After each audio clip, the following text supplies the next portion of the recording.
कहा था मैं मोर देन 1000 किलोमीटर की राइड पे निकल रहा हूँ। मैंने आप लोगों को ये भी कहा था कि अब आपको कंटिन्यूअसली व्लॉग्स मिलेंगे। 2 महीने से यूट्यूब की दुनिया से गायब हूँ। सबसे पहले तो आप लोगों का बहुत बहुत शुक्रिया।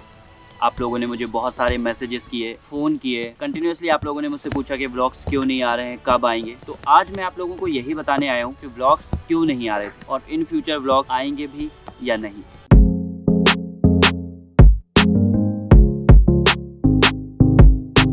तो ये कहानी शुरू होती है 14 जुलाई से, जब मैंने लास्ट व्लॉग अपलोड किया था राइडिंग प्रिपरेशन वाला। मैं उस वक्त भोपाल के लिए निकल चुका था। तो चल पड़े एक बार फिर से हम एक नई यात्रा की तरफ। हमारा नेक्स्ट स्टॉप तो भोपाल तक होने वाला है। इसके बाद हम देखते हैं कि हम कहाँ तक जाएंगे। भोपाल तकरीबन मुझे 500 किलोमीटर आना था। जैसे ही मैंने तकरीबन 100 किलोमीटर की राइड कंप्लीट की होगी, मुझे एक कॉल आया। Hello, is that Nadeem? हाँ जी sir. Hi Nadeem, I am calling Vinay film production house. जी can we meet today to discuss regarding your work profile? Sir, actual में I am on road today. Can I come tomorrow? या sure, you can come tomorrow at 10 AM। Okay sir, thank you.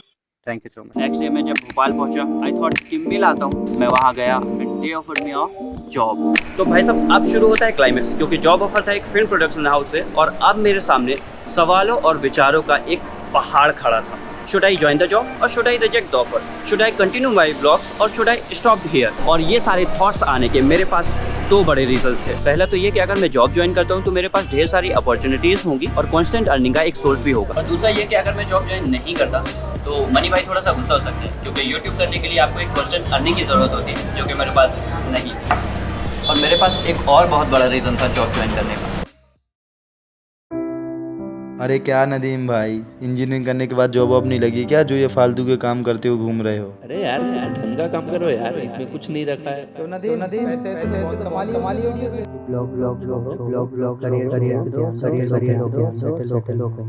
अब मैं सुबह सो के उठता, जल्दी जल्दी ready होता, क्योंकि 10 बजे मुझे पहुंचना होता था ऑफिस।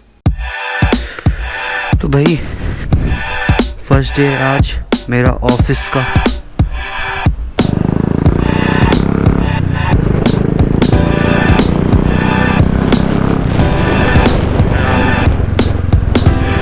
ये मेरा फर्स्ट डे है और मैं आज ही लेट हो रहा हूँ।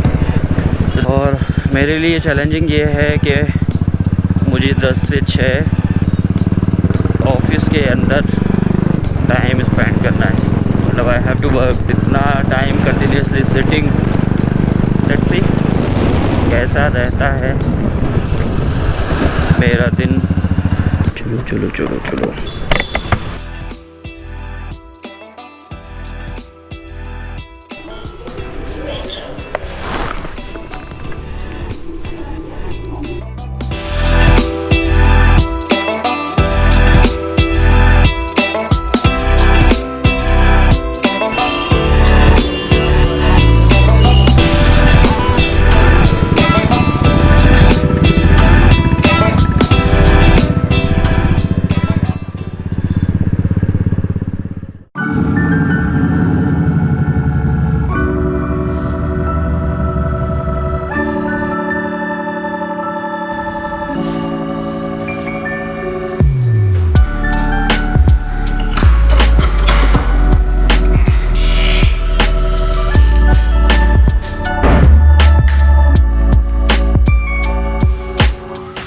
हाय, बहुत ज़्यादा थका थका लग रहा हूँ ना, वो इसलिए।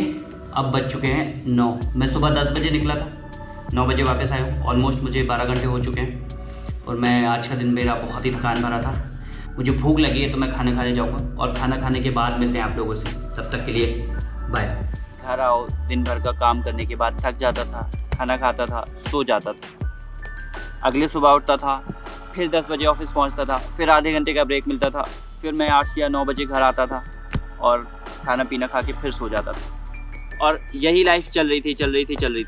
वीकेंड पे मैंने व्लॉग्स बनाने की कोशिश की, बट मैं उन्हें एडिट नहीं कर पाता था। और ऐसे ऐसे ये जॉब थोड़ा मुझे बोरिंग लगने लगी। मुझे मेरी लाइफ का पर्पस ही नहीं समझ आ रहा था।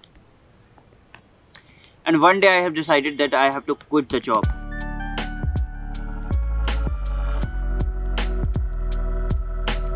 Thank you so much sir और मैम, आप लोगों ने मुझे इस काबिल समझा कि मुझे आप लोगों ने ये अपॉर्चुनिटी दी। बहुत बहुत शुक्रिया आप लोगों का।